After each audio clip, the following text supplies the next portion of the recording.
Vítám vás u dalšího videa z Polary, já se jmenuji Petr Božek, jsem tady s Petrem Kamarádem. Ahoj. Ahoj.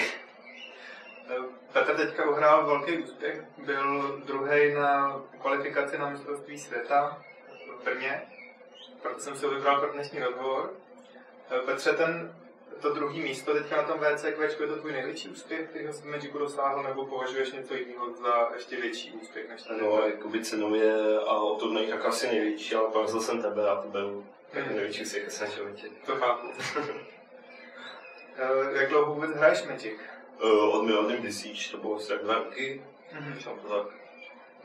Vidíš ve své hře nějaký postup, jakože se zlepšuješ třeba v průběhu času, nebo? Já myslím, že ano. Občas jakoby cítím, že je to lepší, asi, že dělám jiný rozhodnutí, přemýšlím víc na tou hrou. V Brně si hrál American Blitz, se to jmenuje ten balíček. A podobný balíček si hrál i v Praze, řekneš nám něco k té volbě toho balíku? Vlastně je to nájabit prakticky, ale American, protože to vyhrálo k Worldu v USA a líbil se mi strašně ten build. Je to vlastně, že velice agresivní balíček, který disponuje velmi malými potvorami a je rychlý. Mě to baví tady ty balíčky. V tom balíku je zajímavý, že tam nejsou žádný kouzla. V základu jsou tam jenom bytosti a země.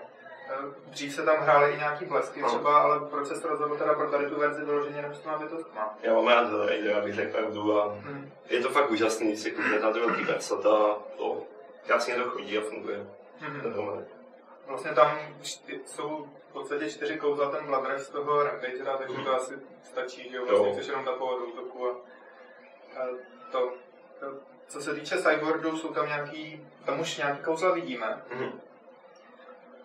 Co bys z toho sideboardu vyzdvihnul? Bylo třeba něco, co sideoval častěji? Třeba něco, co by se zasloužilo i základ, nebo? Častěji jsem určitě sideoval ten Grouchar, který je výborný, ale do základu bych ho fakt nedával. Myslím, že bych nic toho sideoval do základu, ale fakt ten Grouchar je výborný na současnou dvojku. Potom novýho jsem sideoval hodněkrát. Rekonery, který jsou výborný na podobné matchupy. Potom je tady spousta karet, který jsem vůbec neužil, musím říct. Například tady, protože jsem prakticky žádný animátor skoro nepotkal. Kdyby se rozhodoval znovu, co dáš třeba do základu a co do sideboardu, změnil bys něco? Myslím, že bych to zachoval, protože myslím, že je to dokonalý. Dokonalý. Dobře. Tak když se podíváme na samotný turnaj, lišil se ten turnaj něčím od těch ostatních, třeba tím, jak jsi zvěřil, tím, že jsi hodně chtěl uhrát dobrý výsledek, nebo prostě bylo to, když si zahrát karty, že je to stejný turnaj jako ostatní? Já myslím, že to bylo spíš druhá možnost, že jsem to nějak nebral, že je to velký turnaj, prostě jsem se snažil hrát, tak jak to chodilo. Chodilo to. Takže nebyl jsi tam nervózní nějak v průběhu toho turnaje? Myslím, že nejvíc nervózní jsem byl asi o postup do top 8, ale pak už nějak opadlo, protože jsem si řekl, jsem už v topce a to je dobrý úspěch. Když se podíváš na ten turnaj jako celek, byly tam nějaký zajímavý momenty, nebo teďka se podíváme na tu základní část nejdřív, protože to je taková, top 8 se budeme věnovat potom, byly tam nějaký těžké situace, kdy třeba jsi nebyl jistý, jestli jsi udělal dobrý rozhodnutí? Myslím, že ano, hned druhé kolo jsem prohrál jakoby s Váňou a tam jsem začal hru tak, že jsem si vzal omylem 8 karet. To byl asi takový špatný moment v tom turnaji a potom byl velice špatný matchup, hrál aristokratky a to jsem včas chytával jakoby hodně přemýšlení. A prohrál jsem bohužel. Ale to, že hrál aristokraty, tak se pak vlastně hodilo až ve finále, když už aspoň měl trošku s tím matchupem nahrán, ale k tomu se dostaneme.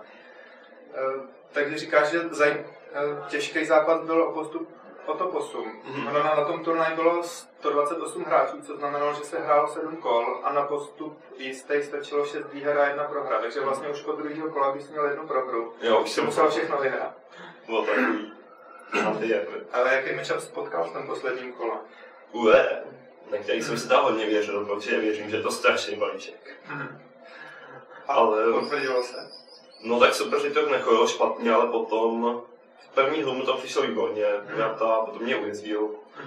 Ale následní hry už to bylo takový horší a ukázalo se to jako, že nejsou takový super. Dobře, jak se cítil potom, co jsi postoupil do posun? No měl jsem na to krásný moment. Jo, a když už byl teda v tom 8, řešil jsi nějak to, co budou hrát třeba tvoji případný soupeři, připravoval ses na to? Vůbec. Ještě nejsem takový profesionál jako ty, ale snažím se na to zapracovat. Dobře, když to 8 už je trošku jiná, je tam jiná atmosféra než v základní části, protože tam už jde o hodně. Na druhou stranu už máš jistý ceny, ale důležitý je, že to sleduje hodně lidí, ty všechny zápasy, ať už lidi, kteří dělají coverage na internet, tak lidi, kteří fandí době, kteří fandí soupeři, dolíhá na tebe nějak ta atmosféra, když se dívá hodně lidí? Jako určitě jsem tam cítil, ale že bych si z toho něco bral, tak myslím, že ne. To je spíš jako okamžikem, někdy tam mě dolehlo a někdy zase ne. Takový hodně chvíli. Dobře, v top 8 si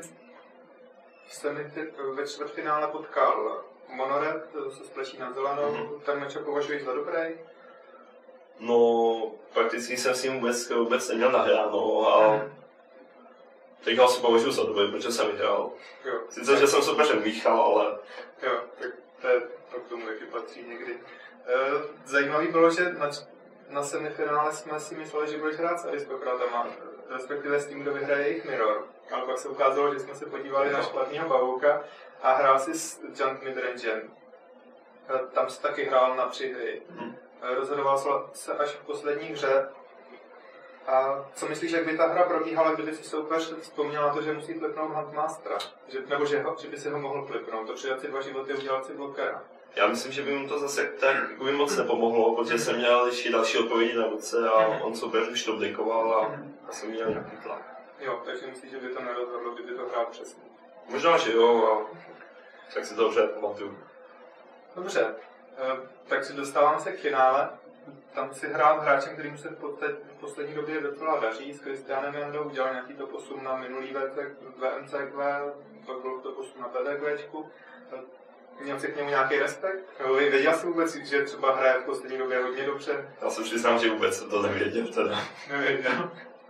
Dobře, co se týče toho matchupu, tak na ten se připravoval vlastně už s tím, že bys s ním měl hrát to semifinál, takže věřil jsi na ty Aristokraty. Jsi říkal, že v základní části to byl nepříjemný matchup, že to byla vlastně tvoje jediná prohra. Já jsem si moc věřil díky tomu že a tak nějak to chodilo.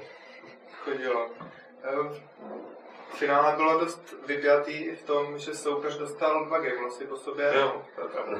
Nesnažil se třeba nějak hrát tak, aby soupeře donutil k chybě takový, která by znamenala třetí warning, jsem chtěl říct, a vlastně vyústal by game loss nebo match loss? To myslím, že ne, to asi vůbec jako záměrně určitě ne. Protože mě to už takový blbý, abych ho donutil k tomu, ale snažil jsem se držet jako tu pěknou atmosféru do finále. Dobře, ve finále říkal, že jsi ani moc nechtěl postoupit vlastně do národního týmu, je to pravda? Nebo když se na to podíváš zpětně? Tak já jsem byl takový nerozhodný, že ne, že by se mě tam úplně chtělo, mě to bylo prakticky jedno, jestli to. Když spole jsou pěkný, patenka je pěkná. Takže s tím, jak to mají dobu, jsi spokojený, nemrzí tě, že byl končí postupu do národního týmu. Dobře, na další kvalifikaci se chystáš? Ještě nás čeká kvalifikace. A tam už bude cílem tím, že chceš být lepší než na těch předchozích 2, nebo si jdeš zase jednou zahrát? Při display letenka jsou dobrý. Tak uvidíme. Dobře, co se týče tvých cílů v Magicu, když teďka říkáš, že bys třeba ani nechtěl do toho národního týmu, máš nějaký cíle v Magicu? Třeba hrát na Pro Touru, vyhrát GPčko? Určitě bych si takto chtěl někdy zažít. Zažít ten Pro Tour? A to posun už znáš, z většího turnaje tady z té kvalifikace, tak třeba to posun na GPčku to hrál taky. Asi určitě, to asi byl pěkný zážitek. Ale chystáš se na nějaký velký turnaj v nejbližší době, kromě teda té kvalifikace? Ještě se určitě chystám na PTQčko, který bude potom, a potom v létě určitě GMX Praha, Varšavu ještě chci stihnout a Vídeň. A jsou nějaký destinace, myslím, geografický, kam bys se rád podíval s Magicem? No, určitě vždycky jsem si chtěl zahrát Star City v Americe. To je můj oblíbený turnaj, jsem si vždycky. Třeba se tam někdy podíváš. Máš nějaké doporučení pro ostatní hráče, který třeba taky začínali, vlastně to nahraješ tak dlouho a už na takhle velký úspěch. Máš pro ně nějaké doporučení, jak by třeba taky mohli dosáhnout něčeho podobného? Jak se zlepšovat, čeho se třeba vyvarovat? Tak důležitě je to hrát aktivně a udržet si přehled na všechny formáty, postavit se na ten balíček a postupně nějak se snažit do toho zapadnout do života Magicu. Dobře, tak já ti děkuji, přeji hodně štěstí na další kvalifikaci. Tak jo. Tak ahoj. A u dalšího videa se uvidíme zase v Bavarii.